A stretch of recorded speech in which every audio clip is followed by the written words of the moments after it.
Jamie, and can I get one more? Jeff, there we go. So Jamie, you cover that door. Jeff, cover the barrier. Okay, right, so first up on agenda, actually I should explain these first. So you've all been given these cards. For those of you who've come before, these are replacing the little shapes that we had before. So on one side you've got the green side, which is for voting. So when we're doing a vote on anything, if you just raise that up nice and clear, then it's much easier for us to count than if we're counting arms. And if you have an issue with the way the meeting is being run, then you can raise the orange side.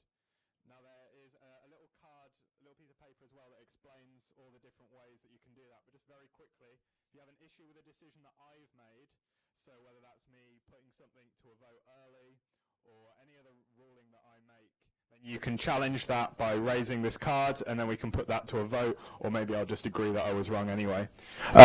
If you have an issue with the motion that we're discussing, so if you want it to be amended, if you want it to be split up, or if you want it to be thrown out or put to a vote early, things like that, that's also a reason to raise the orange card. And if you have a problem with the meeting overall, so for example, if you think that any non-members present should be thrown out, or think that the meeting should be closed, these are also things that you can raise with the orange card as well. So that's all just like in one convenient place. If you're visually impaired, then you should have been given one that's got a sticker on the orange side. However, if you haven't been given one, please just make yourself known and we will try and get one to you. We do have plenty of those available. So first up on our agenda, we don't have a trustee report. That was just something that was carried on from the previous meeting by mistake. But first up, we've got reports from elected officers. So who wants to give their report first? Jeff, I know you're prepared. Would you like to give us a song?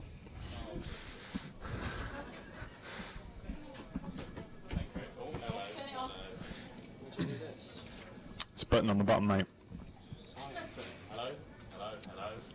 Hello. Hello. Right, so because I've got quite a lot to talk about and I don't feel too well, I'm going to do this in a form of a poem. If you do have any questions afterwards, then please let me know. Okay, so here it goes. I apologise. Changes are happening to the timetables, if you weren't aware. The library temperature is slightly more fair. Improvements to stars to make academic reps better. A lecture survey done by the letter. TEF steering group and a data management strategy. Ownership of the ACE bursary has been a bit of a catastrophe. Employment in the curriculum is our aim. Mapping the student journey is our game. Dissertations for good is going well. The law internal quality audit was living hell. Attainment gap working group and student success, the NSS boycott is truly a mess. Personal tutor's proposal to the DVC, longer computer timeout sounds good with me. Plans for next year, liberate your degree. Kill educational network and get it in writing.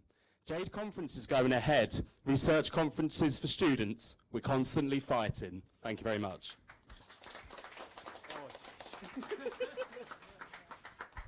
That was incredible, Jeff. Thank you. Okay, Emily.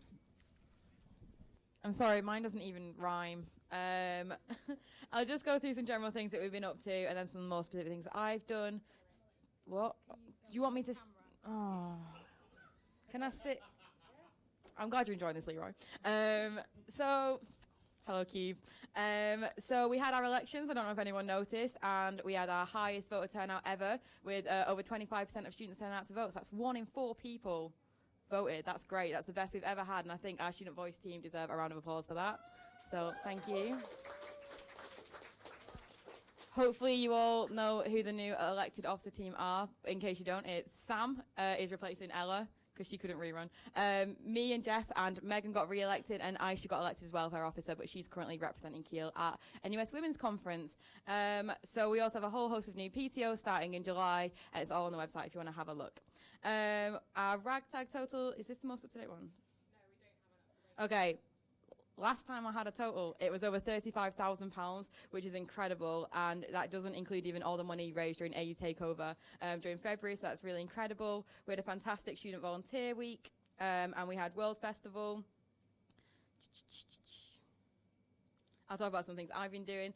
Me and Ella are working with the parish council to make sure students are heard in their neighbourhood plan. So if any of you haven't seen our survey, we will post about it again later. And if you could fill it in, that would be great, because basically they're planning on how Keele Parish, which is the area that Keele is in, will look in the future, and they really want to get student voice in that. So we thought it was quite important that happened. I've also got another survey running, which is about how societies use social spaces, and this is to inform UPP and the university on their ongoing plans for accommodation, to make sure that if your society has something that's quite niche or special that they need space for, we can make sure that is provided for during the transition time and going forward, how that's going to look. Yeah, so we've been talking a lot with the university about. I've been following up about laundrettes a lot at the moment. So there is a motion coming up about laundrettes, which I will give the proper update.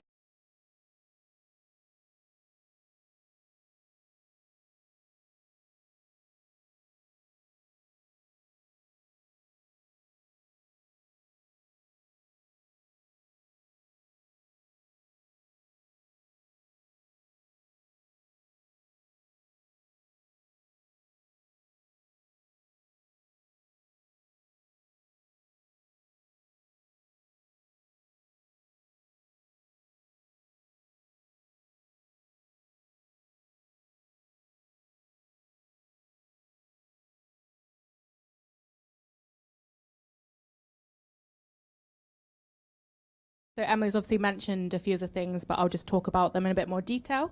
RAG Week and Student Volunteering Week went exceptionally well this year. We had over 200 students involved, over 1,000 hours of volunteering logged, and over £3,000 raised for charity over that week. So that was really good, really pleased with how that went.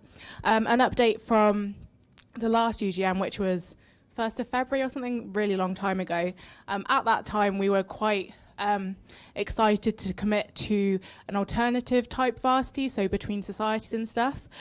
Due to a lot of miscommunications and stuff, this event can't go ahead for this year in the way that we'd kind of envisioned it in the first place. So on our end, we'd had about 13 different student groups sign up to do activities. Unfortunately, like staff doesn't have the same sort of type of engagement in their student union, which has meant that we can only commit to an esports varsity in May, but that's going to be really good because it's sort of the first thing that we've done that isn't necessarily just sport activities with our neighbour student union. So at least that's like a move in the right direction, which I'm quite happy with. Also, update from last meeting. Obviously spoke about the graduation ball and how in previous years it had been basically one student organising it by themselves. We've now got a full committee, so that's moving ahead, and we've had a lot of support from the ENTS team as well in the student union, which has been really great. Society Forum went really well. It was one of the best attended ones that we'd ever had, with our Student Society committee members being consulted on new accommodation, social hubs, extended induction, the new structure for student groups, which I'll talk about later in my motion, and a bit about space and storage as well, which is really good. World Festival also went really well. We had a lot of feedback from students and staff saying it was the best one that we'd ever done, which is great.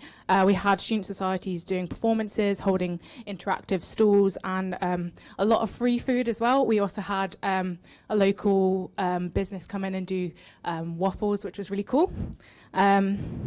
Students have said that they would like more events in that sort of style, which the university already know about, but you'll see a lot more international themed events in the next academic year throughout the year, which is really great.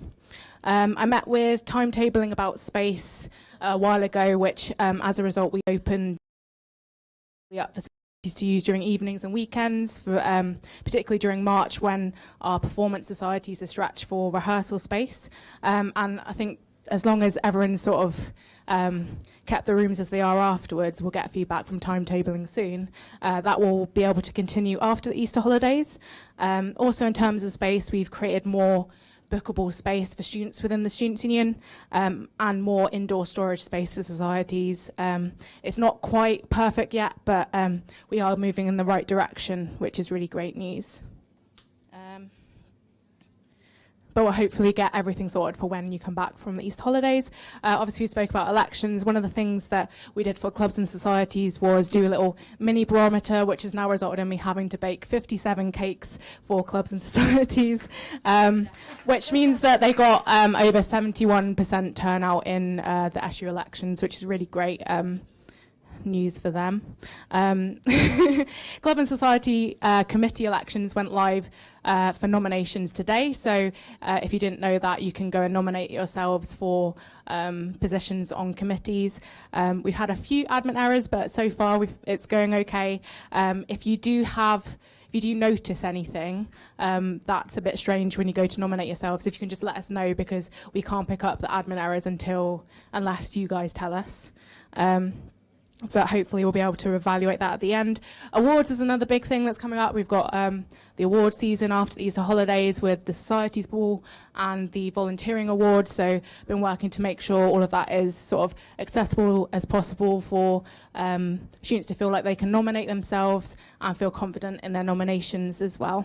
And also just talk about the great stuff that they've achieved this academic year. Been on interview panels to replace Andy Barnett, who left, who was part of the activities team. So we hopefully be able to tell you soon, and you'll get to meet the new activities coordinator. Jess and I went to the Access All Areas conference in Manchester, which was about student volunteering projects that work to widen access in particular communities. It's really amazing to see, but obviously a little bit disheartening, the fact that we can't really commit to supporting those sort of student volunteering projects, or the amount of projects that other places are sort of getting on with our current resources. But we did come away with a few good ideas. And tomorrow we've got an event with NUS, which is loads of student opportunities staff members coming to sort of share best practice with us. It's really great that we're hosting it at Keele. But yeah, it'd be really good. I've got loads of other stuff, but I'm not going to talk about it because it's very boring. So, but yeah, if you have any questions or anything, just let me know. Okay, thank you very much. Nat, are you free to give yours?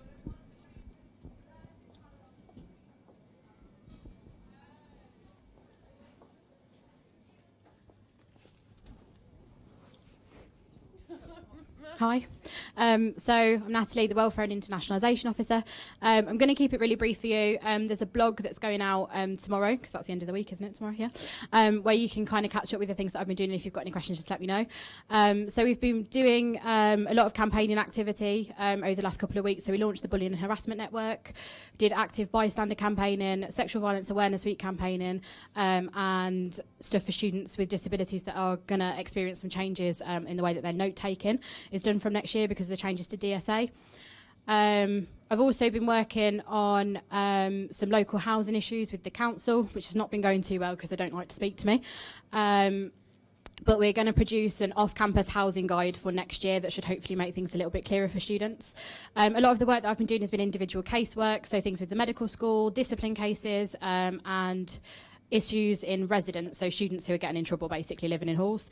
So we've been going along with them to their meetings. I went to Bradford with Kate to deliver a Women in Leadership workshop, and I went on 2 sets of training, so one for looking after your mate, which was with Mind, and one for active bystander, train the trainer. I've also been working with the university to secure their Healthy University status, which is across things like mental health, sport and activity, food, sexual health and relationships, something else, which I've forgotten about because I'm not on that group. Sport and exercise, active lifestyle, something like that. So we're developing the strategy for that, so that will come into force next year.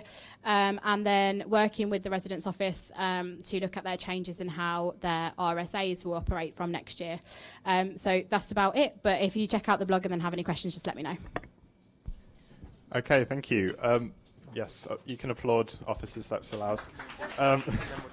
Yeah, I know. Okay, so Megan's, your sport and AU officer, is just running a few minutes late, so we're going to go to our first item for discussion. Hopefully she'll be here by then. So first up we have an update on a motion that was submitted but has already been actioned because everyone thought it was so good that we figured we may as well just do it because we could. So we're working on when people submit bright ideas, instead of everything having to come as policy, there are some ideas that are just good ideas and they don't need to be passed. For example, what have elections done for us, which was a great motion that we received about how we market our elections and how we advertise them and how we talk about them with students.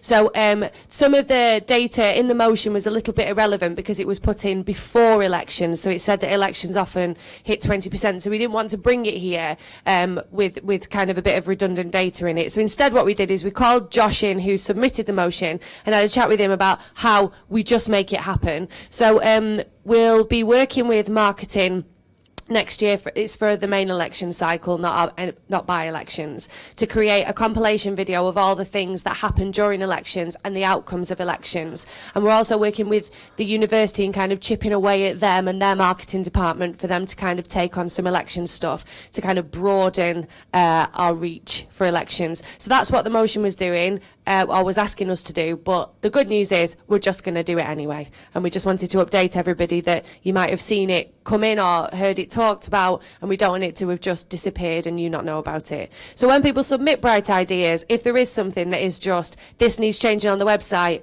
and it doesn't have to be policy, from now on, we're just going to do those things. Is that all right with everyone? A few nods, that'll do. Brilliant, thanks. Nod-based democracy, I like it. Okay. I just saw Megan come in. Megan, if you could come up to the front and give your report, that would be great.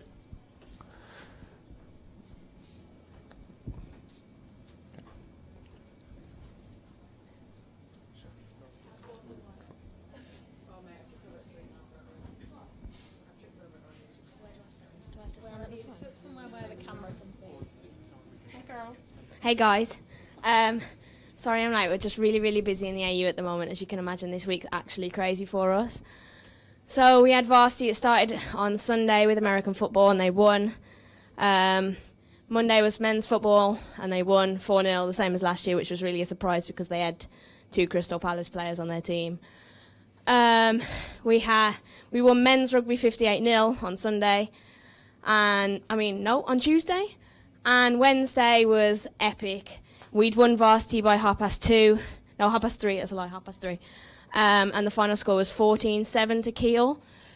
Out of the 3 new sports we added this year, so as women's rugby, men's futsal, which is indoor football with a heavy ball, and mountaineering, 2 of them won. Men's futsal was a draw, 4-4, which is also crazy considering Staffs way above us in the league for that and beat Loughborough and Durham. So it went down to penalties and we lost with the last penalty. So great show. So basically we smashed varsity, we smashed Staffs, shock horror, 8 in a row. It was a great day, great atmosphere last night. All of our teams came in to get rewarded for everything they've done throughout the week. It was just a great atmosphere and it was just such a good week for Team Keele. And just the buzz around, even with it being off campus this year, so it was at Staffs this year, it was just such a good vibe. And we got support from people that wouldn't necessarily support sport, which is great. That's just what varsity does. It brings everyone together to be happy about the fact that we all go to Keele and not to Staffs. The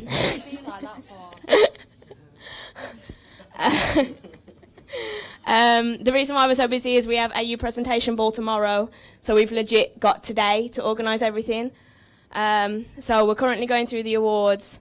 So this presentation ball is going to be great. It's the time of year that we get to award our clubs and our individual athletes that give so much to the AU and Team Keele and the SU itself, the university representing them. It's the one time that we can award them for everything that they do, for things such as charity and any possible thing. So it's great. And it gives people a chance to dress up. They also get awards such as half colours and full colours depending on their dedication to their club or nationally representing the country. But yeah, so it's dead busy, lots of stuff on. As soon as AU ball's over, that's the AU done in terms of this year. We finished books 2 places higher than any other year, and we had 4 teams promoted. We had men's football first, have been promoted, men's football fourth, promoted. Men's rugby seconds have been promoted after a big argument with Cumbria, which we won because Maria's awesome. And women's lacrosse first. Got promoted after an awesome game against Liverpool. So yeah, we've had a great year, and then we've just organised Sports Festival, which is going on the day after Woodstock. It's like a weekend. There'll be a barbecue, drinks. We've got a sevens tournament, beach volleyball if it's sunny, hockey. Yeah, going to be great. It's just a chance for anyone to come and participate in sport. You don't have to even know what a hockey stick looks like. You just need to come down and give it a go. And it's just fun, nice vibe, atmosphere, and just kicks off our summer, really. So, yeah, awesome. Excellent, thank you. Okay, do you want to applaud Megan's report? That was winning varsity is good, I'd say. Okay, so next up we have an item for discussion, which is the new constitution, which is going to be opened up by Daryl, the CEO of the Students' Union, and then we will be moving straight on to voting for this new constitution. So you guys are going to have the whole thing explained to you. There'll be a chance for you guys to ask any questions, raise any concerns, talk about it, and then we're going to do all the democracy stuff. So, Daryl, do you want to...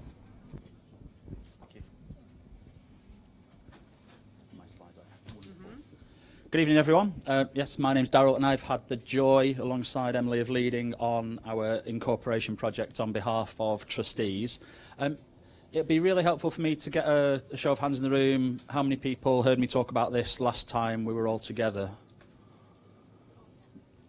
So probably less than half. So what I'll do, I'm sorry to those of you who've heard it before, but I'm going to go through a presentation that I gave at that time, just to try and give you a background as to why we're doing what we're doing, what the hell it's all about, why it's important, etc. My job right now is just to give you information, really. It's Emily's job to try and convince you to actually vote for it, so I'll leave that to her. But the reason for talking to you now about this is to give you the opportunity to ask any questions and raise any concerns, so we can have the opportunity to provide you with any sort of reassurance that this is the right thing to do, etc. So do feel free to sort of bank any questions for the end. Which one am I playing with? This one? Yeah. There you go. Okay. So hopefully you can all see the screen. I'm just going to... Yeah, it's all around the room as well. I'm just going to walk through it. So incorporation is a bit boring, but it's an important topic for us to talk about. What is incorporation? It is a process. It's a process to become a company, in effect, to become incorporated. And it's been described as a kind of wrapper, a safety wrapper around the organisation to give it an element of protection. And it, in effect, gives the Students' Union as an organisation a legal personality. So the Students' Union itself will be able to own property, sign contracts, employ staff, etc. And I'll come on to the current scenario and why that's not the case now in a moment. So we are not incorporated. We are currently what's known as an unincorporated association, and we exist in law, at least, in the personalities of our trustees, so that when we employ a new member of staff, or we sign a contract on a photocopier lease or whatever it might be, it's actually the trustees who are signing up for that contract personally on behalf of this strange organisation that is the Students' Union. What that does... Hello? What that does is mean that those trustees are personally attached to those contracts and all the liabilities that arise or could arise out of those arrangements. And there's also an administrative burden, but that's the boring stuff that you guys don't really need to worry about. So why am I here talking about this and trying to convince you that it's the right thing to do for Keele SU? Well, as I said, there's an administrative burden that we're trying to lessen. For example, if we were to own some property, because it's in the name of the trustees, every time those trustees change, we have to go through a process of transferring the deeds of the ownership of that property to different people, etc., etc., etc., rather than just leaving them in the name of the Students' Union. But the priority issue here is that matter of liability. So, as I say, currently trustees are personally liable if something goes wrong. It's up to them to fund that if the Students' Union runs out of money. So that's why most organisations look to incorporate to protect those trustees from that personal liability. And of course, because those trustees are subject to that liability, it might be more difficult to recruit people into those posts and then keep them for the 6 or 8 years we're hoping that they might stay with us for. Thank you. So we're talking about this word liability. What does it mean? Well, there are 3 types of liability that arise. The first is through contracts. So if we sign a contract on a lease for a photocopier and we don't pay the bill, or we break the machine or breach the contract in some other way, we may become liable to pay an amount of money to that company. If the Students' Union doesn't have enough money to fund that bill, the trustees, these guys, and others who make up the trustee board, will have to put their hand in the pocket. And we're quite a large organisation. We're talking about millions of pounds, not just the odd photocopier. So some of those liabilities could be potentially quite significant. The other type of liability is what's known as tort or negligence. And so the most obvious example is if, I don't know, we failed to clean up a banana skin on the floor, one of you slipped over and broke a leg, the Students' Union was found to be negligent and therefore liable to pay some compensation. If the Students' Union didn't have enough money to fund that bill, these guys are dipping their hands in their pocket. And so you can see how it's not a nice position to be in for trustees, especially when we're recruiting new trustees every year in our student elections. And so it's not a nice position for us to be putting those people in each year, and it could be a turn-off for some of those people.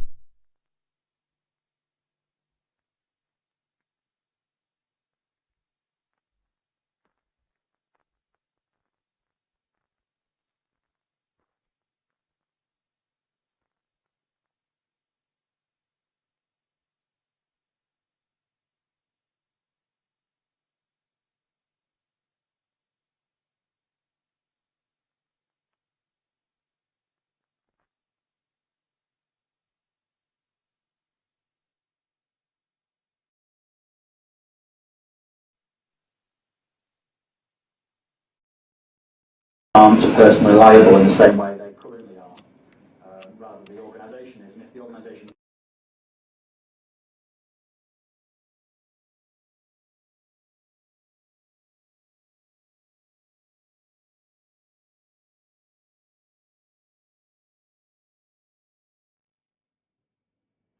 why do some not? And many haven't, many charities haven't, many student unions haven't, we haven't before now tried to do this. And the main reason is this is how we were all made.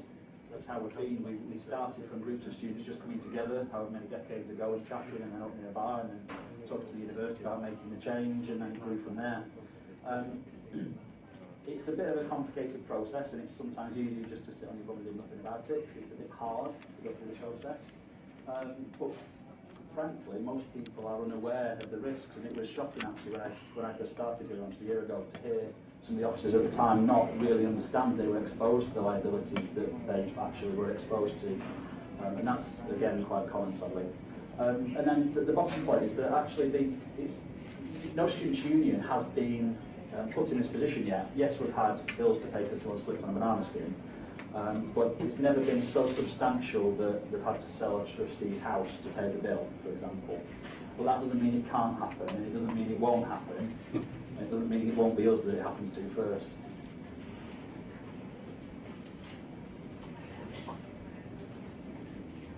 Got one more again. It's not showing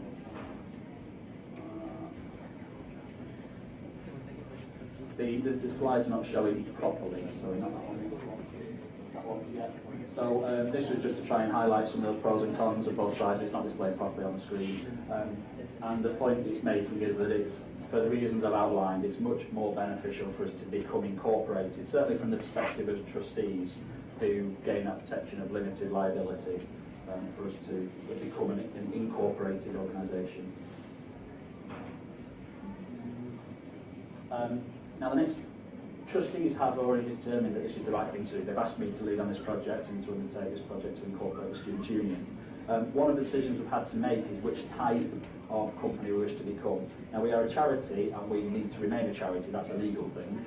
But there are 2 options available to us, and I don't think I need to go into the specifics of those options at this point, but we have, the trustees rather, have opted to go for what's known as a charitable incorporated organisation. And the main difference between that and the other option, the company limited by guarantee, is that it's a bit easier on an administration front, because we only report to the university and the Charity Commission, whereas the other one we have to report to Companies House as well. Functionally, materially, they're basic for the same things. There's no real difference. There's no impact on you guys as students by us choosing CIO. And on that point, so what if we incorporate and we get this new constitution and we create this new incorporated limited liability organisation? What difference do you see? The reality is nothing. It doesn't change anything for students. It's predominantly about protecting our trustees. And if any of you are considering becoming a trustee, whether it's a student trustee or an officer trustee, or maybe in time an external trustee once you've graduated and gone on to wonderful things, you will be interested in us having this protection, believe me. Now, having said that, because in reality what has to happen, because we're creating a new company, we have to literally open up a new organisation, and we have to close down the old one, and everything in the old one gets transferred across to the new one, including all the staff, the assets, the liabilities, the contracts, etc., etc. Nothing actually changes, it's just that the charity number changes, and technically it's a new organisation. But because of that, we need a new constitution, and because the law governing company law is slightly different, the constitution needs to say slightly different things. And that's what Emily's going to be asking you to approve shortly. Because we're reviewing the constitution at the same time, there are a number of changes in the constitution, and I talked about this last time. There are three main ones that you will be interested in, I suppose. Now, it's important to recognise that this is not because we're incorporating, it's just because we've got the opportunity to look at the constitution. So the first one is that for the student trustee positions, they're currently elected. We're proposing in the new constitution that they become appointed, and that's by selection by a subcommittee of trustees, and that's predominantly just about the skills required to be a trustee and the experience required and the commitment required, actually. And it's very different to being an elected representative, because that's not the job of a trustee.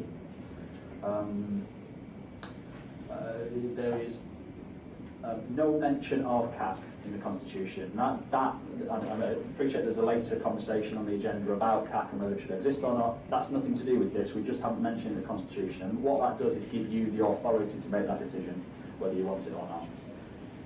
It's not being protected by the Constitution, if that makes sense. And the other thing we've done is to try, on a similar theme, we've tried to take as much about student democracy out of the Constitution. It's protected in there. There must be student officers, there must be a student forum like this to make decisions on policy of the Students' Union.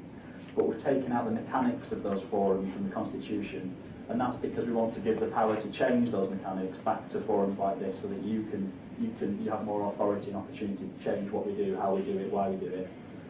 Without the rigmarole of having to change the Constitution, which can be a 6-month process and is no good for you if you want to see something happen now. So the process is well underway. We are undertaking due diligence, which is about checking the contracts, are we allowed to transfer them, stuff like that, lots of boring legal stuff.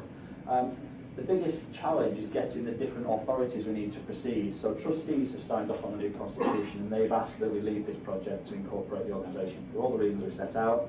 But we also need your permission to approve the new constitution, and we also legally need the permission of University Council. And somewhat surprisingly, that's been the most tricky part of it.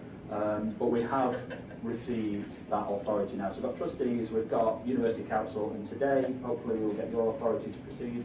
That's the last piece in the jigsaw before we can apply to the Charity Commission for their final approval of the new constitution and the setting up of this new company.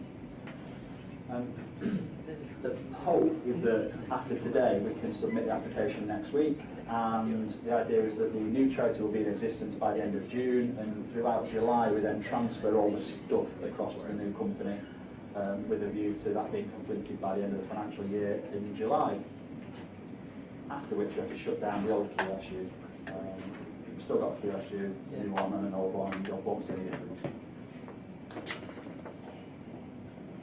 So before are we going straight on to Emily next? Yeah.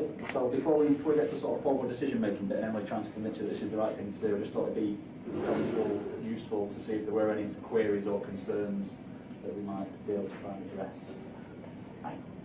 Will it affect our tax situation? Your tax or our tax? The Students' Union. It will have no impact on our tax arrangements whatsoever.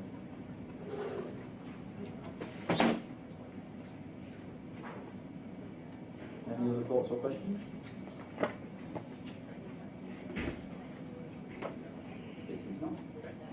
Okay, thanks very much, Darryl, and we're going to move on now to our first motion.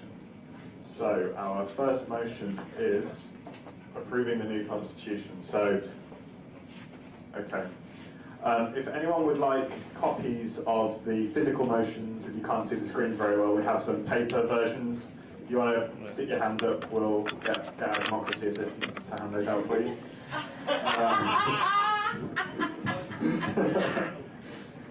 Okay.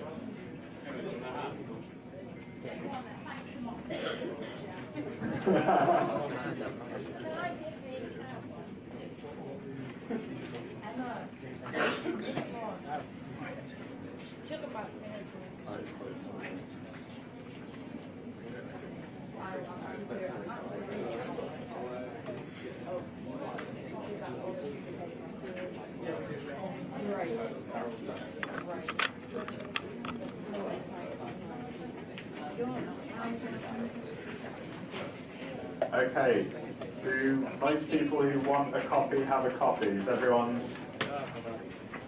content with their paper? I can see a few over there, democracy assistants.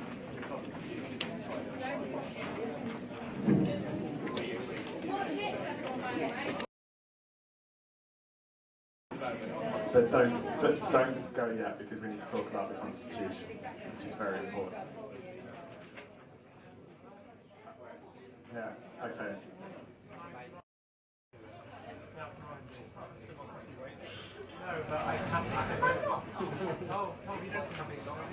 Okay. Okay, so we're going to start talking about the first motion now. If you guys can see that in front of you in some form or another, that's great. Does anyone want this to be read aloud for any reason? No one at all wants it to be read aloud?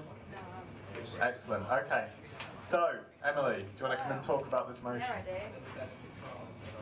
I do. Hi everyone, I'm Emily, Union Development and Democracy Officer, and I'm proposing this new constitution. Liam is seconding it, he's your Constitutional Affairs Secretary, so for the sake of this motion, he is not on cap, he is motioning this. So if you have any urgent constitutional needs, please ask Anne, who is now the Constitutional Affairs Secretary. Just so... Yeah.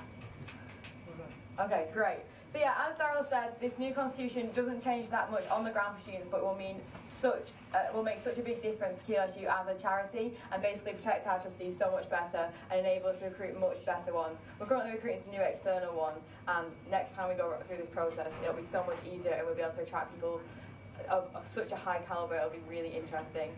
So basically it will mean that any student trustees that are officers, so Elliot's one of our new ones, Tom's one of our current ones, Enoch as well as the new one, and any of your officer trustees currently are liable. So if anything happened, we would be the ones that would get charged, and that's not a very safe place for a company to be in, because we are poor, essentially. So this new system basically protects Keele SU as an organisation and us as trustees to make more opportunities for us going forward. So, does anyone have any questions that Darryl didn't answer going forward? Yes, James. Can we get a mic to him, please? We only have one room. Democracy waitress. Can you take that microphone? Yeah. Use this one. Thank you very much. Oh, thank you very much. Thank you. Can I get your name for the minutes, please? Yeah, my name's James. See my second name? Yes. Riley. R-Y-L-E-Y. Yeah, it sounds nice on paper. The one thing that strikes me as a bit odd is the trustees, right? So, just to clarify for me, because I'm not all keyed in on all this stuff. So, so our constitution now is getting put through, and this will be our constitution. Who would be able to change it then, if not at the UGMs? Is it just going to be the trustees? And then if that's the case, does that mean that students have no control to change our constitution? That's my question. So, Darryl, correct me if I'm wrong, but I'm pretty sure the way the constitution changes won't be changed now, and UGM still do have that power. Anything that comes through UGM already goes to the trustee boards for approval anyway, so that's the way it goes up. That's why we elect the trustee boards, so they're still accountable. And any change to our constitution also have to, by law, be approved by University Council too.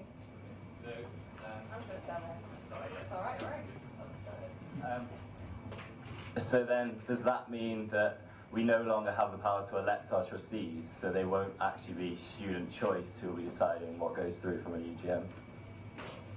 5 of the trustees will still be the officers, so they are elected by students. I'm just going to stand there and talk. And the student trustees will be appointed due to a skills basis rather than just electing them, because it is a slightly different position, but that will be done like with the elected officers consulting it, so there will still be some decision on it, and our external trustees currently aren't elected anyway, they're again appointed, so it's based on skills, because it's essentially to make sure that everything students are passing through is viable to do, and to make sure, again, that we don't go bankrupt. Any other questions? Well, I'm here, James. I think we have another question here from Enoch, is that correct? Oh yeah, and external trustees are ratified by the UGM anyway, so if there was a real issue with them, you could say no. My question is, under the new constitutional changes, is that binding that we have to select trustees of electing any student trustee? Do we have, I mean, my understanding is that there will be only one appointing trustee after the constitutional changes. Is that a binding changes? Can we explain more why we are not electing trustee anymore? Okay.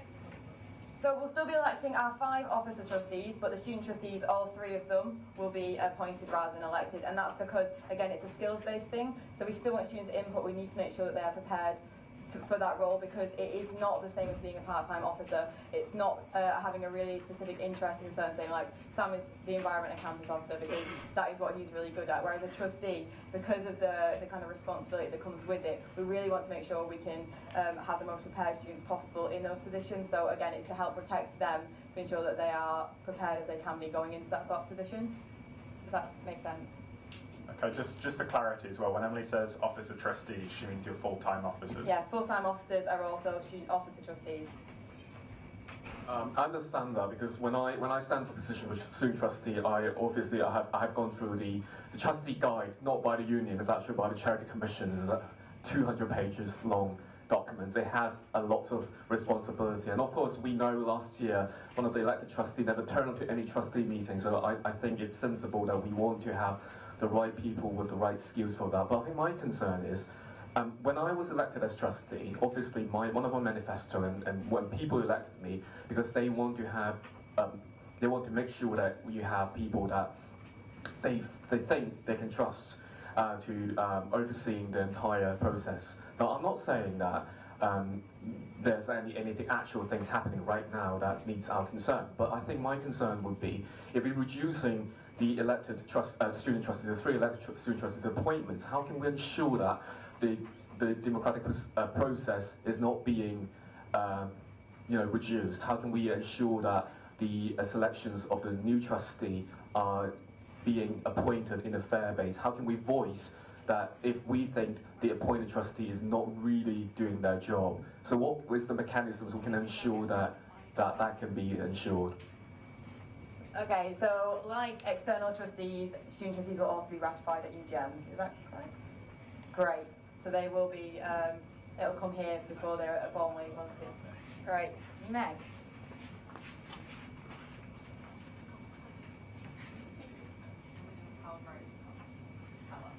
Oh yeah, so if, for example, 3 trustees elected, appointed, one UGM doesn't like, one, so they don't ratify that, will you then go from the applications that were already there, or will you reopen applications?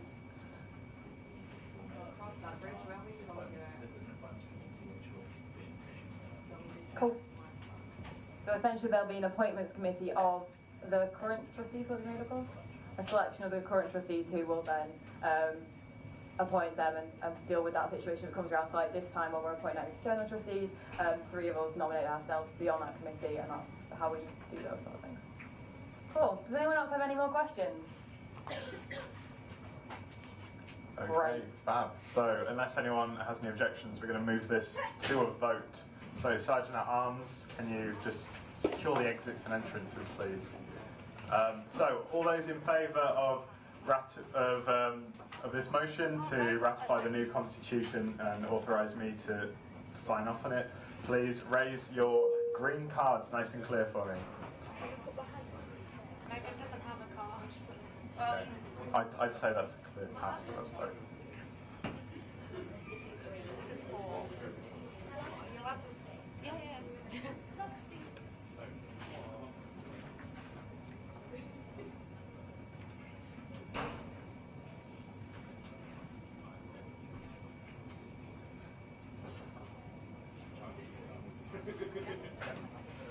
Okay, thank you. And all those against?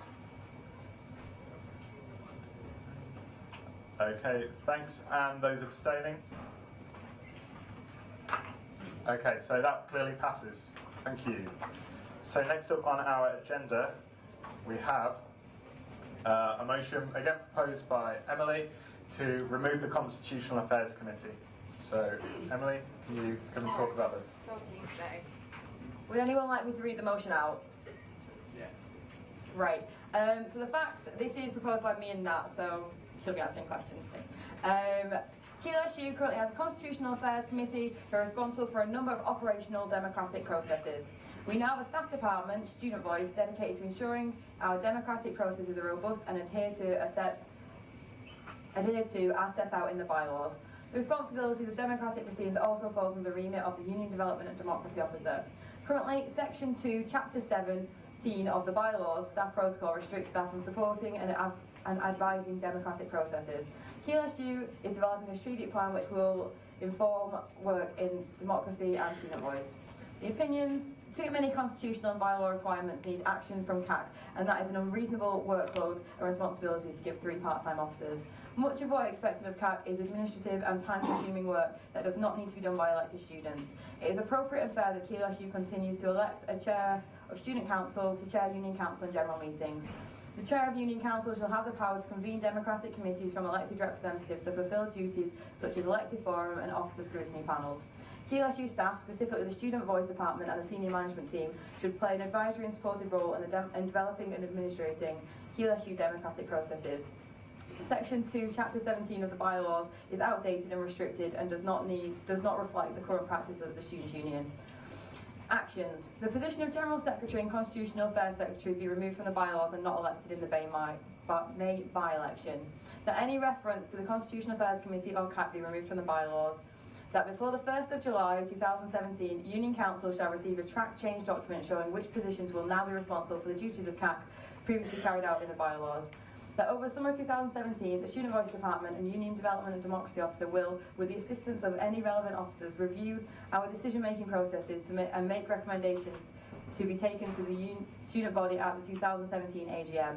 This will be informed by the Keele SU strategic plan.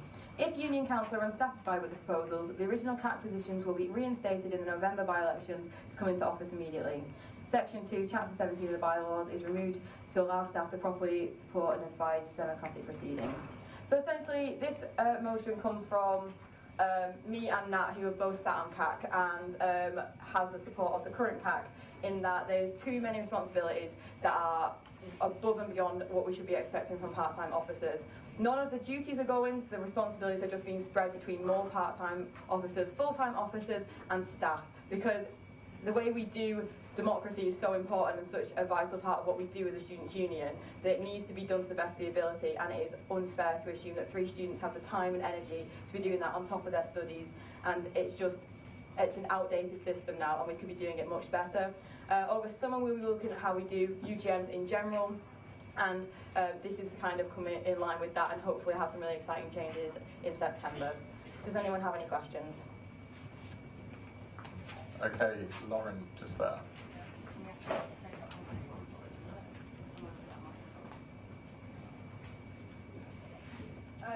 I was just wondering if you've got any sort of rough ideas now as to how you'd replace the roles, or how you'd cover the roles that are being taken away. Okay, so essentially the administrative roles will probably go to the Student Voice Department, as they are staff members that are paid to support our democratic processes, and we've never had that department before, and that's why this motion's coming now rather than any earlier. When it comes to things like the scrutiny panels and chairing meetings, we have a union council that is for part-time officers, and in a lot of unions what they do is like take a pool of them, so everyone kind of gets a turn doing it, and then everyone has a better understanding of how their union works in general. So that's one way forward, and then I will take on some, well, whoever is in my role will take on some of them as well, because now we have an officer role that democracy falls under, so that can kind of take over some of those roles as well. There will still be a chair of union council, so Tom's position will still exist to kind of be the primary contact for these sort of things, but the idea is that that will be more kind of facilitating rather than doing the actual day-to-day work of it that takes up the most time, essentially. Is that right? Great. Did you have a question over here? Okay, great. Sam? Sam. Hello. I just wanted Sam. to know. What's your name, sorry? Sam. There we go. Sam what? Sam what? Lazenby. There we go. There you go.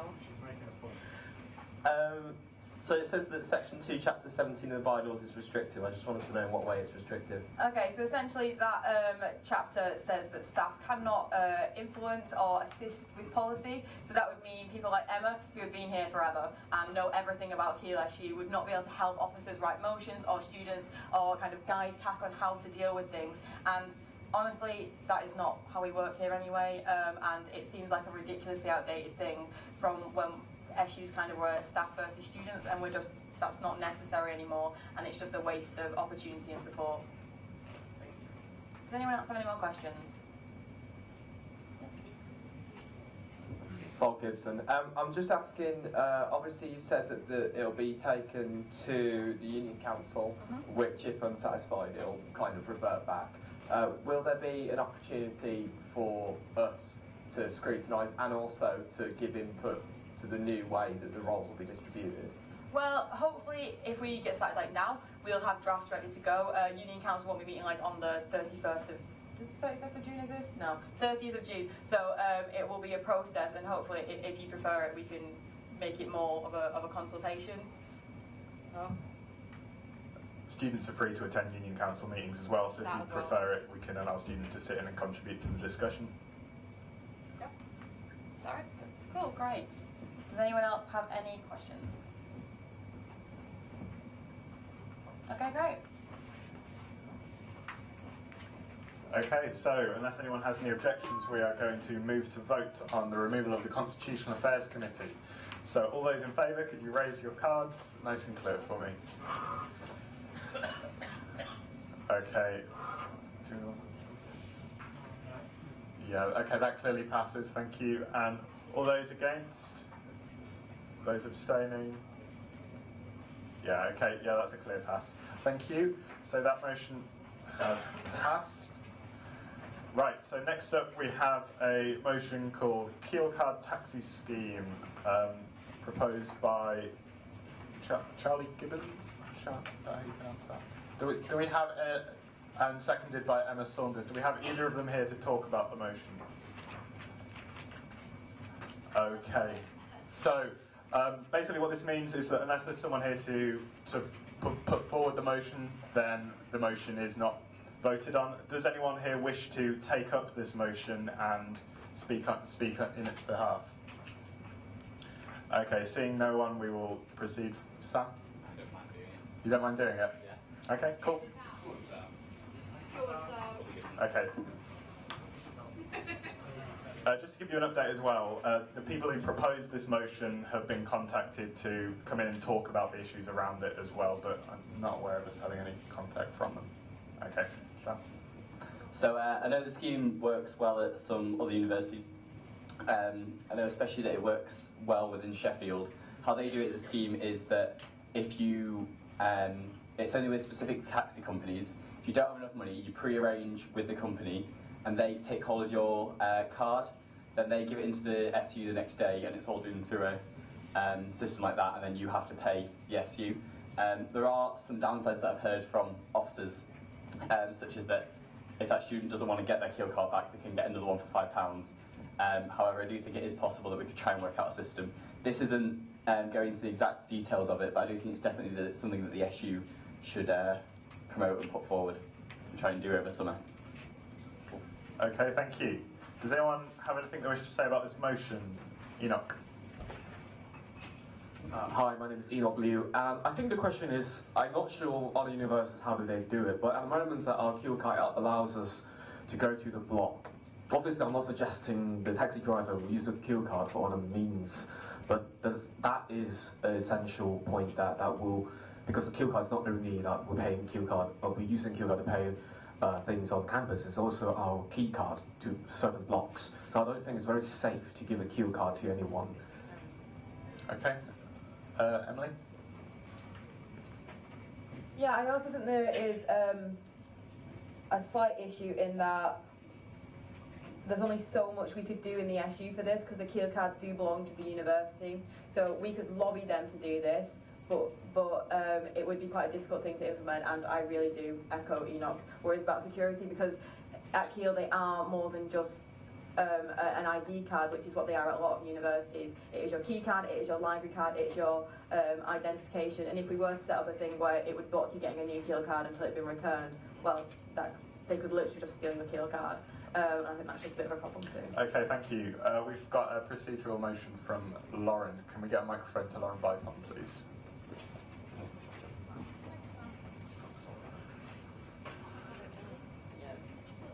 Hi, Lauren Bipon. Sorry, by the way, because I've never actually been to one and I feel like I'm being a pain now. This is just a suggestion. I think I'm doing it right. Would it be possible for the SU to look into maybe having something on reception or with security, like a taxi pass or something that you could use in lieu of a Keele card, and if you had the same agreement with the taxis there, and I don't know if you wanted to change the motion to something that was potentially less of a security risk. Yeah, we can propose an amendment to the motion. Emily, do you want to talk about this? Yes. Okay, sure.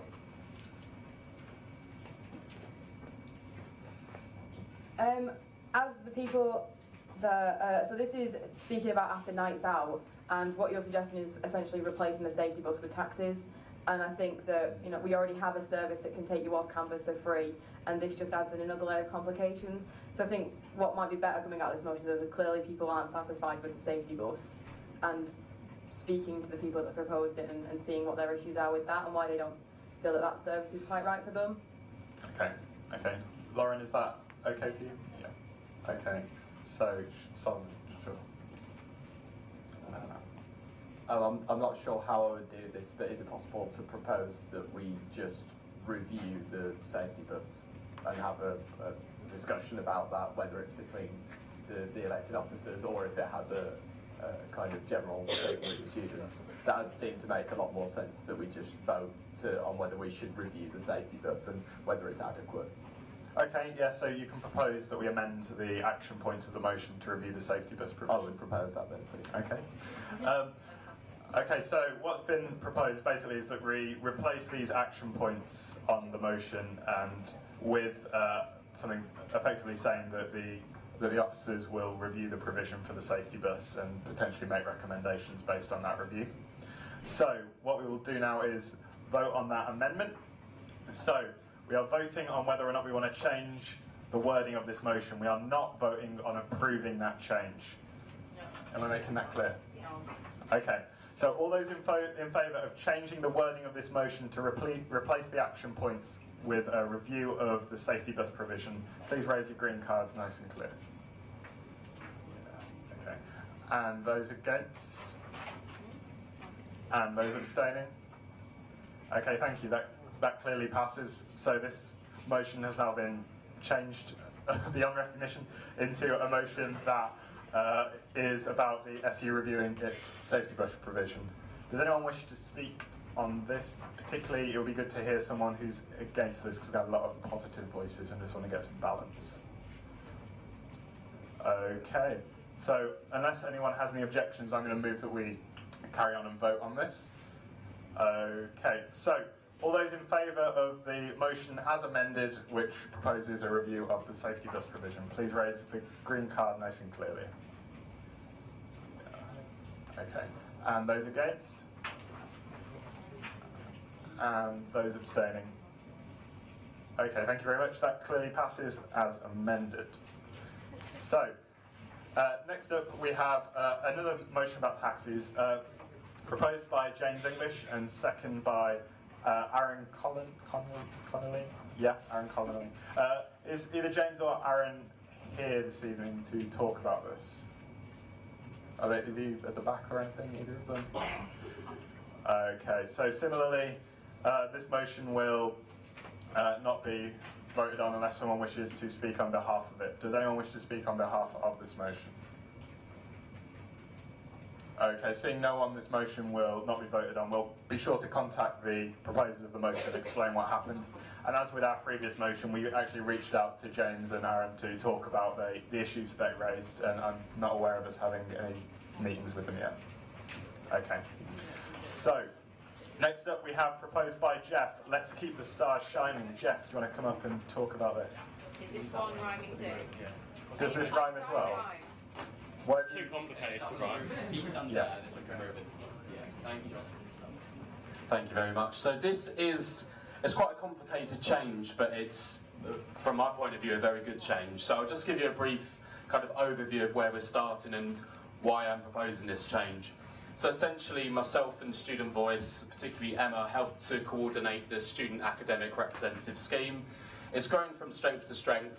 We've got a record number of stars who have been elected and a record number of stars who are fully trained after attending the main conference in October and various top-up training sessions as well. We've also introduced online training this year for returning stars, so the system is fairly robust as it is. There are some gaps in the system that we have identified, one of them being turnout in elections, especially for faculty stars, where turnout is incredibly poor.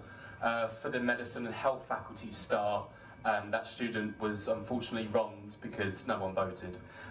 So that's one of the key issues we're facing.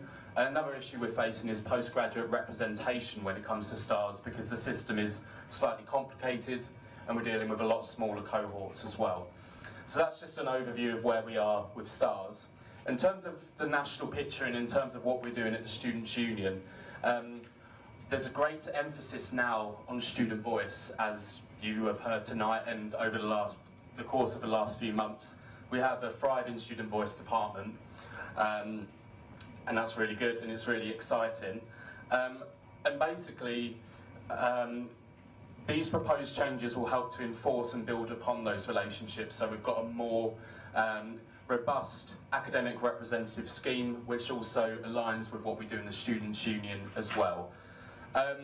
There are various actions here that I'd like you to vote on. I think it'd be easier if I just take questions essentially rather than going through every single little detail. And moving on from this, we're looking at proposed changes as well to the STARS scheme, which include renaming the STARS scheme to better align it to student voice. And currently, the meetings that STARS attend as student staff liaison committees. We're also intending to change that to staff and student voice meetings to again better align it to student voice.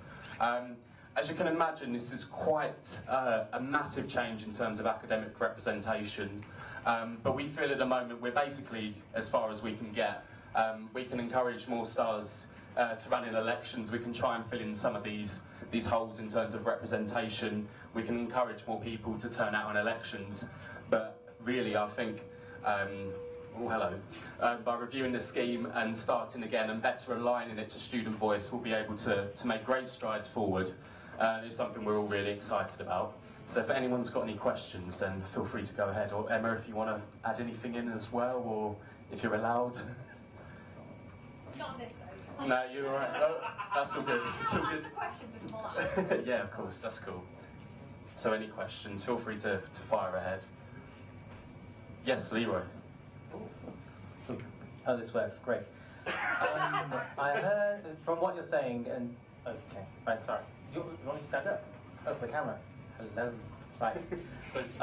Leroy Cahoon. I'm one of the stars, or was classed as one of the stars because of the role my role as a rep in the union.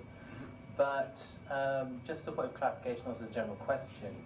Because of the reformation, or what's being proposed, the reformation for the stars or for the academic representation, roles like mine, which do go into academic representation slightly, but also go into how postgraduates in particular interact with the Students' Union, as well as other students of which may not get as full representation, like mature students, for example.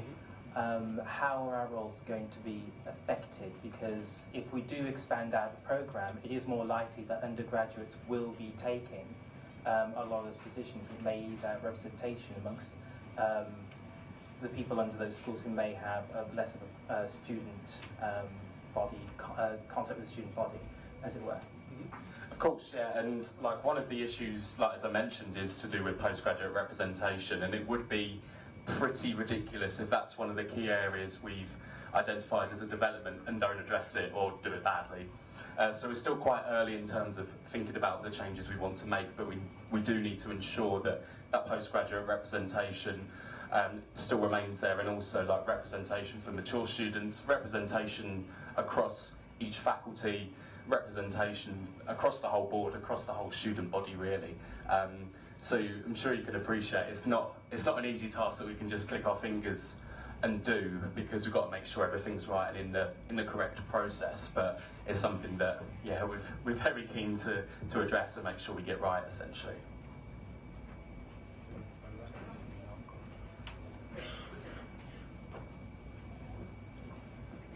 James Riley.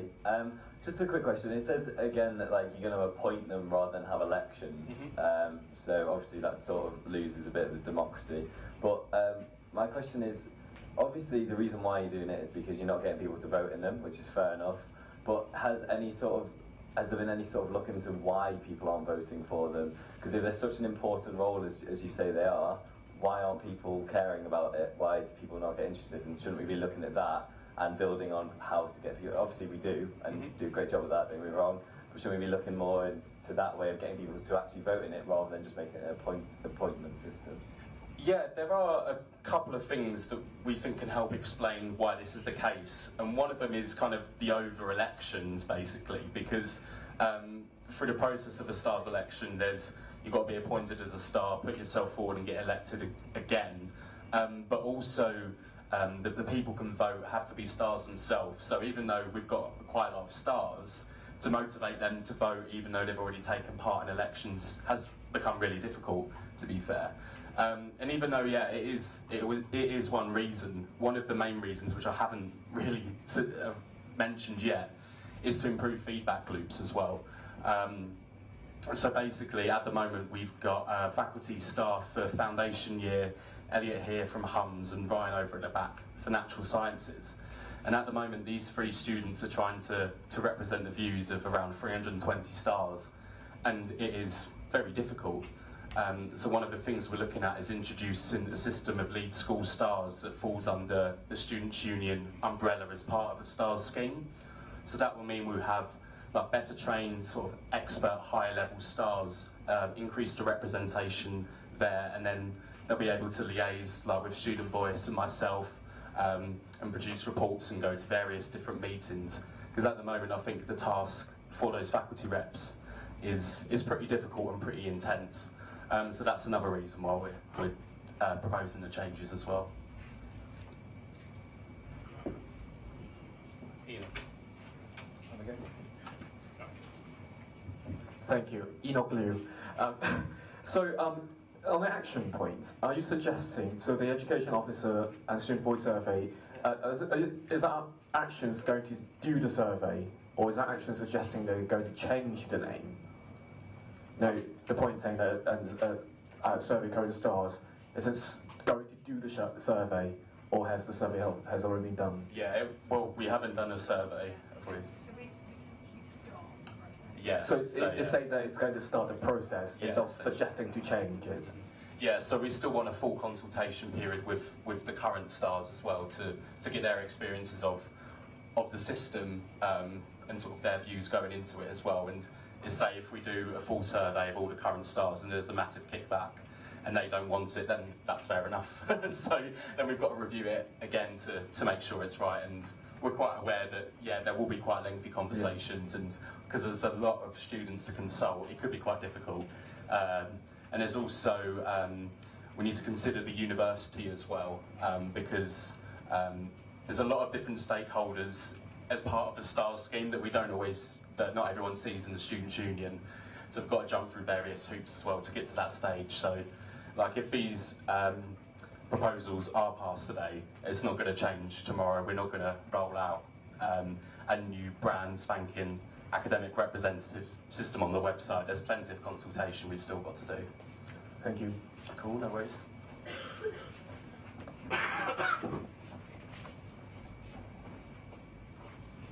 Hi, I'm Peter Cliver. So what would be the main changes and responsibilities between the lead school STARS and the normal STARS? Oh, we got it. Sorry, yeah, so again, we're still in the consultation period. Well, if it's passed, then we'll move to like a consultation period. But it's going to be a lot of details, and we're going to like have to like iron them out essentially and work out what the priorities are. So it's going to be the lead school stars will meet quite often with myself to discuss the issues and the feedback they receive from other stars that they are representing. Each school star will produce a report which goes to the Faculty Learning and Teaching Committee, which currently I sit on, someone from the KPA sits on, and the faculty star for their respective faculty also sits on. And of those school stars, between themselves, if they're part of a particular faculty, they will elect one person to attend those Faculty Learning and Teaching Committees alongside myself and the KPA as well. Yeah, a lot of words there. So yeah, that's basically where we're at the moment, and it's almost like replicating what we've got already, but just improving those feedback loops. Because at the moment we're like school stars, lead school stars already exist, but we don't really have any role in how they're elected or appointed. So we want a bit more, like control I think is too strong a word, but a bit more like conversation and a dialect, so we can ensure that those feedback loops are there and present essentially. Oh, sorry. Okay, so do we have anyone who wishes to speak against the motion? We had a lot of questions for clarifications, but I just want to make sure if there's anyone who feels strongly they can be heard. Is that a yes, or is someone saying yes? Okay. Okay, cool. So someone ordering coffee. Right. So unless anyone has any objections, I'm going to move this to a vote. Okay, so we're going to vote on Let's Keep the Stars Shining as proposed. So do you want me to secure the Yes, secure the doors, mate. Don't let them in. Okay. All those... Can I still vote? Yeah, you can vote. Yeah. So all those in favour, raise your cards nice and clearly, please.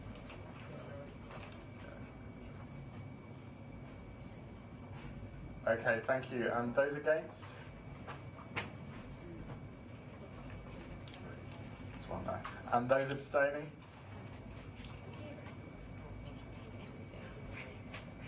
Okay, thank you. That motion clearly passes. So we now move on to a motion called And the Winner Is, as proposed by Ella Hollies and seconded by Emily Holt. And Union Council. And Union Council. Hello everyone. So this motion is about sort of making the awarding process that we have for our general Keele SU awards more stringent and more fair. At the moment we don't have any actual criteria for them, so that's been like that for as long as I can remember, and we want to put in place some criteria so we actually have something to measure against when people nominate people. What else is there? So that criteria would be created and then it would be approved by Union Council. For the staff honours, so that's not student staff because the student staff awards would come under the student awards. Staff honours would be, the criteria for those would be created by the officer team and the senior managers within the Students' Union. And also we would be introducing a limit on the amount of people that can be awarded each honour, because at the moment it's unlimited, which isn't very good in terms of like we could have 1,000 people that were awarded that award. So that's just sort of, it's basically like a housekeeping type thing to make it a bit better. Anyone got any questions?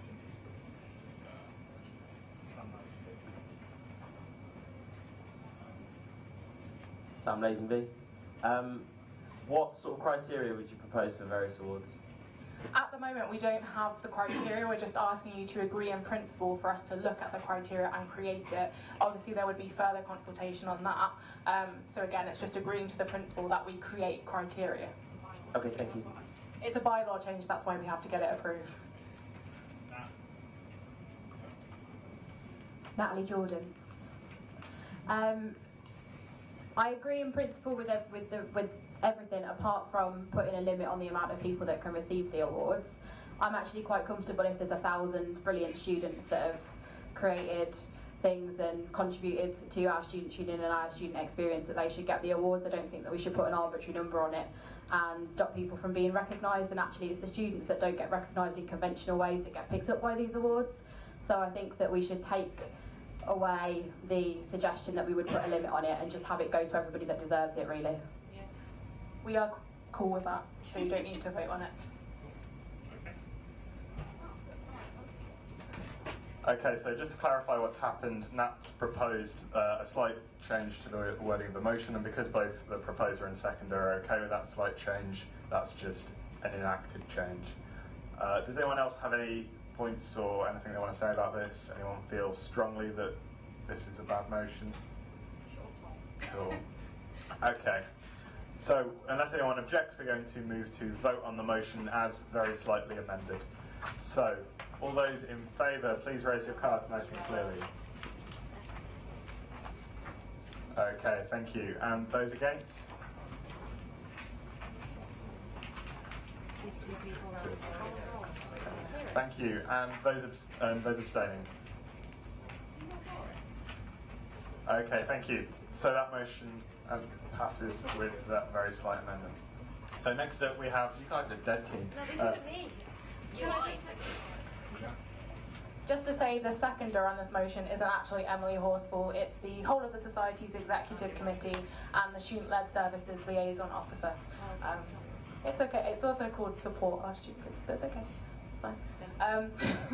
Okay, so this motion, I'm going to read it out. This motion's wrong in the paperwork. Yeah, do you just want to clarify it? Yeah. No, it's Ella. It's my fault that this one isn't right in your paperwork, and that's because UGM days are stressful and we haven't really slept. My deepest apologies that the paperwork isn't right in front of you. I promise it wasn't to try and trick you. I do agree with this, like it's fine. What's wrong in the paperwork is that it is effectively the same motion from the motion before, because it was a copy and paste job from a different thing, and that's my fault, and I've got that wrong, so I'll hold my hands up and say that. Ella's going to read it out so that everybody can hear the actual motion, and it is the motion that's up on the screens is also the correct motion, as it was amended this afternoon before we put the PowerPoint up. Does everybody understand that? Just nod your head if that's understood. Cool. Thank you so much, and sorry. Oh yeah, I've got two different. Oh, Brilliant. Ella's going to read it out. Cool. Okay, so facts. The current Keele SU bylaws are restrictive and too specific about student groups. Keele SU is undergoing a transitional period staffing-wise, which is making it difficult to fully support student activities. We have an underrepresentation of certain categories of societies on our Society's Executive Committee, representation that is currently reliant on the people on the panel being members of several different societies rather than a structure. The Activities and Community Officer has already consulted Society's Executive Committee and Society Forum about the proposed change to the structure of student groups. The distinction between student-led services and societies is outdated, confusing to students, and no longer relevant. Opinions. Keele SU could better support co-curricular activities with a new student group structure. This structure will allow better allocation of staffing resource for co-curricular activities. A different layout of the Society's Executive Committee would guarantee a wider range of societies represented. Actions. To remove the position of Student-Led Services Liaison Officer. To rewrite the bylaws section about grants and finance, making it less restrictive for change in the future and giving more power to the Society's Executive and the Activities and Community Officer over the allocation of the budget for societies. For Chapter 12, brackets KUSU news sheet, to be replaced with guidance relevant to all student-led media. For Chapter 13, brackets student-led services, to be replaced with a section about student-led volunteering projects. For all student-led services constitutions to be removed from the bylaws, for the Society's executive positions to be changed to be elected from a cohort of members of each category of society, with the categories to be confirmed by Society's executive before the May by-elections and to come into fruition on July 1st. For the Activities and Community Officer to amend the bylaws according to this motion, bylaws to be ratified by Union Council with the support of the Society's Executive Committee, and for the Activities and Community Officer to hold further consultation with students about the amended bylaws before ratification at Union Council. It's really long, sorry. Okay, I hope everyone got that. Do we have questions about this? Anyone have any questions? Anyone want to say anything about this motion? Right. Thank you. Okay, so unless anyone objects, we're going to move directly to voting on this. All those in favour of this motion as proposed, please raise your green cards, nice and clearly. Yeah. And those against? And those abstaining? Okay, thank you very much. That motion clearly passes. Oh, okay, that's fun. That's a picture. Okay, next up we have a motion called for Drying Out Loud, proposed by Lauren Viapond and seconded by Rebecca Smith. Can we get one of them up here to chat about it?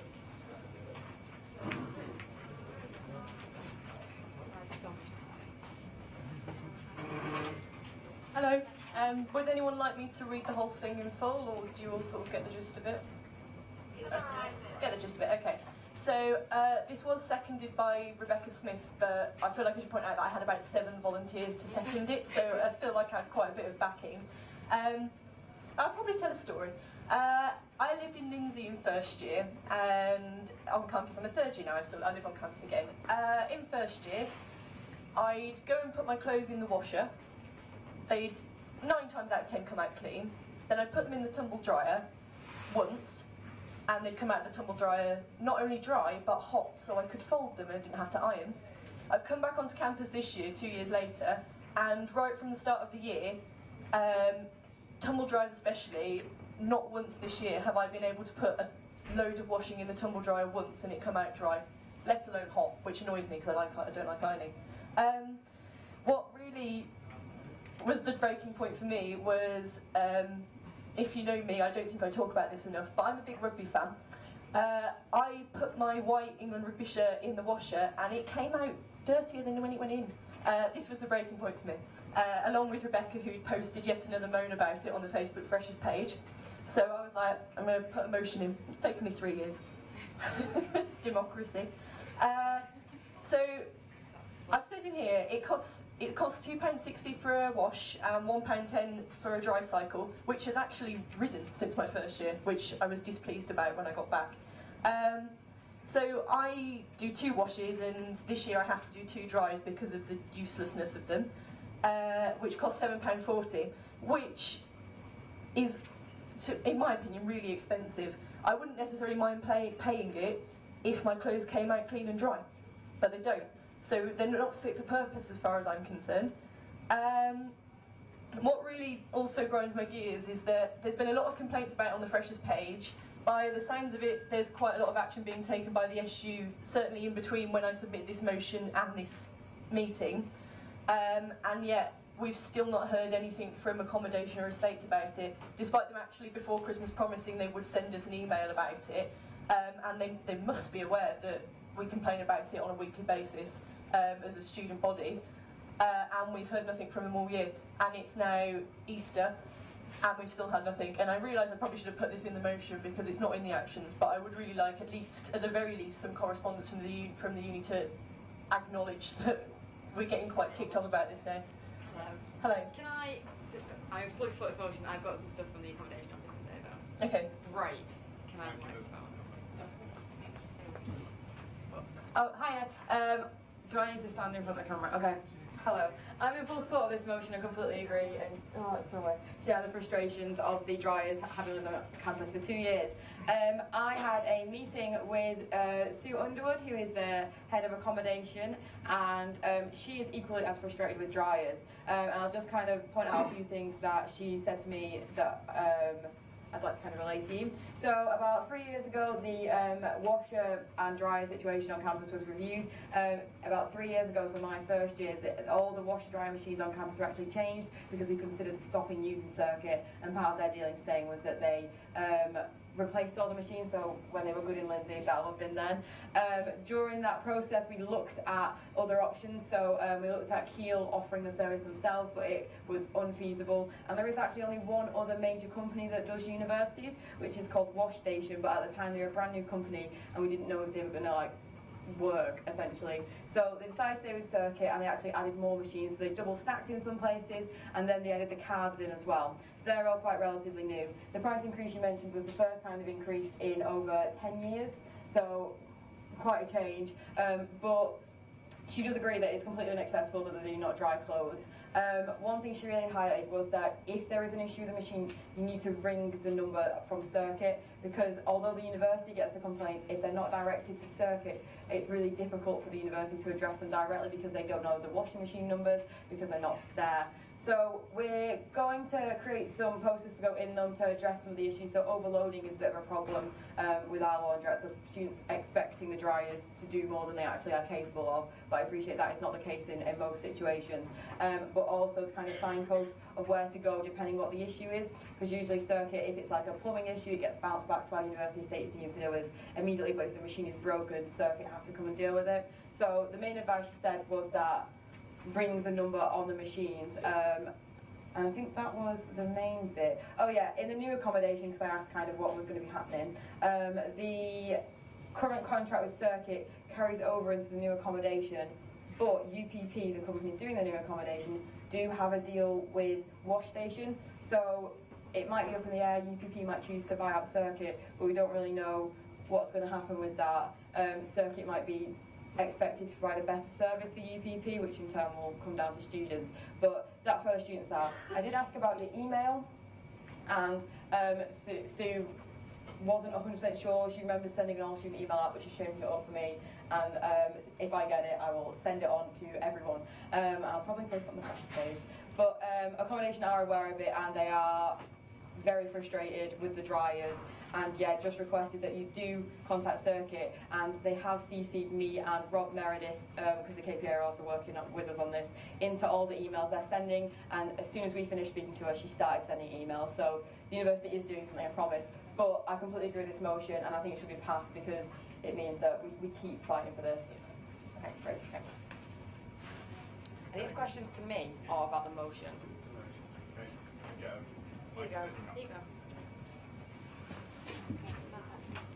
Can I propose at another point on the actions point? At the moment, because the dryers is completely useless, and some people, including myself, we do dry our clothes in accommodations in our room. And apparently, according to the accommodations contract that we signed, that we are not allowed to dry clothes in the room. Accommodations said it's because of fire hazard. If you have so many clothes lying on the doorway or in the corridor, that might not be safe. And also, it will increase damp issues. Can I suggest that another action point, that Keele SU should actively encourage the university to review whether it's possible to put up washing lines on the lawn? What I was going to say about this is that they did have washing lines up. They trialled it at Hawthorns with the kind of spinny, I don't know what they're called. Emma, you're an adult. I don't know. The spinning washing line, I don't know what they're called. And they got broken and stolen, and It works now. hello, yeah it is. Okay, you're not talking. Okay, there were washing lines. Students ruined them. They're not putting washing lines up again. Not even simple, just... No, and they talked about drying rooms in halls, but that was decided that students' clothes would just get stolen. So basically, it was decided that they wouldn't put any more up because they created more complaints about theft and things breaking than it was worth, essentially, was the outcome. So if you want to add this amendment, go for it, but that was the I have already asked about washing lines, and that was the response I got. Sorry, I think I'm taking on the emotion. Sorry, Laura. Hi, James Riley. It's really good that the university are looking into what's happening with the new accommodation. That's really good to hear. Would it be possible for us to put pressure on them, putting pressure on the circuit, saying, look, there's a better option available? I know they signed a contract, I don't know what the depths are, but it'd be really good if the university could put pressure, because obviously they're frustrated, we're frustrated. Would we be able to put more pressure on them, putting pressure on them to put pressure on their company to, pressure? I mean, like, the second action, I tried to word as unaggressively as I could, but it's basically Keele SU should pressure the union to pressure circuit, so, yeah. Yeah, no, brilliant, yeah, but specifically for the new accommodation, I was thinking, like, because that is something that will be new and that's what I was thinking. Yeah, I think it's already within the scope of it, and those conversations already happened. I think that's within the scope of the motion, and the conversations are already happening. Great. That's it.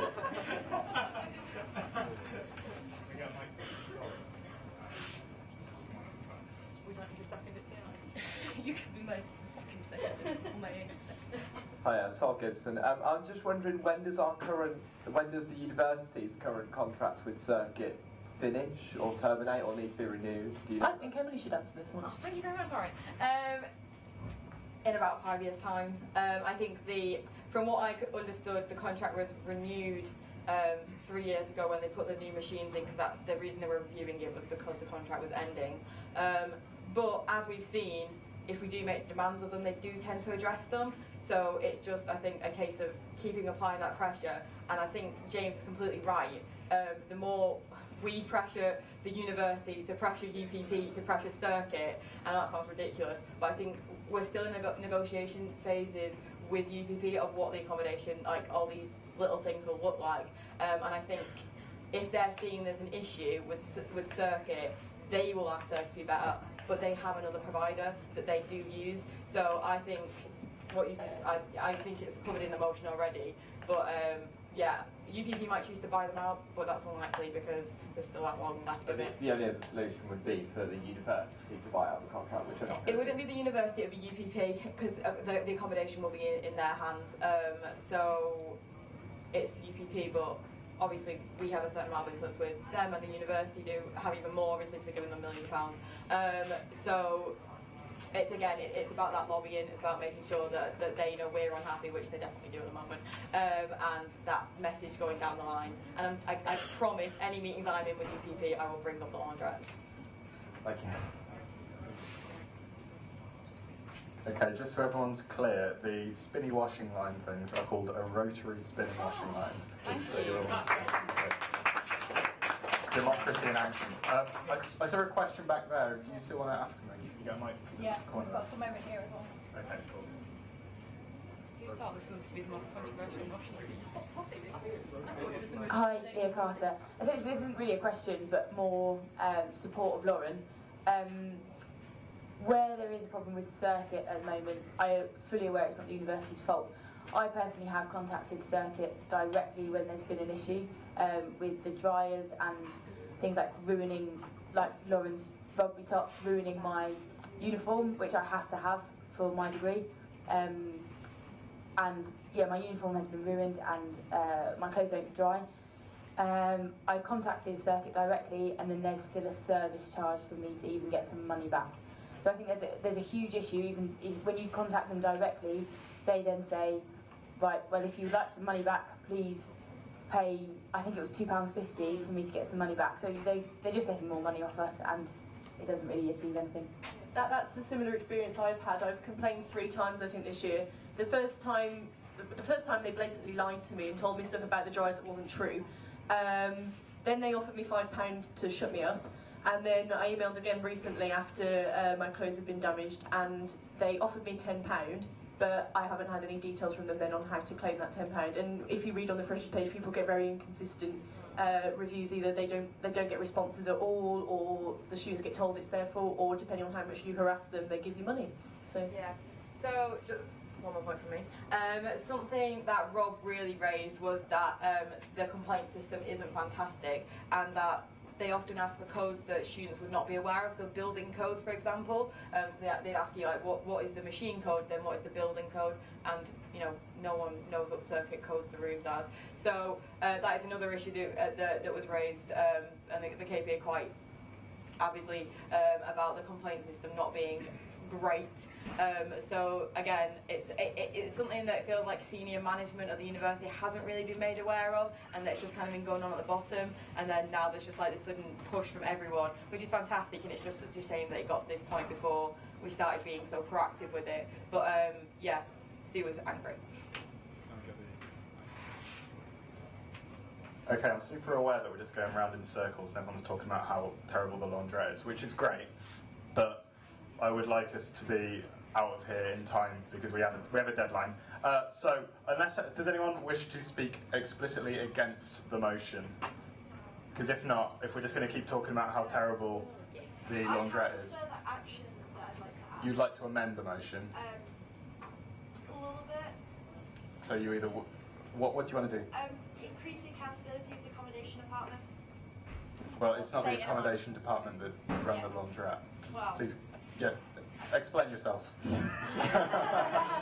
Well, 5 years, and the whole time I've been here, there's been debates and debacle about the wash and dry situation, and it's led to an increase of students living off campus because it's just an inconvenience, and it's better to have your own place off campus.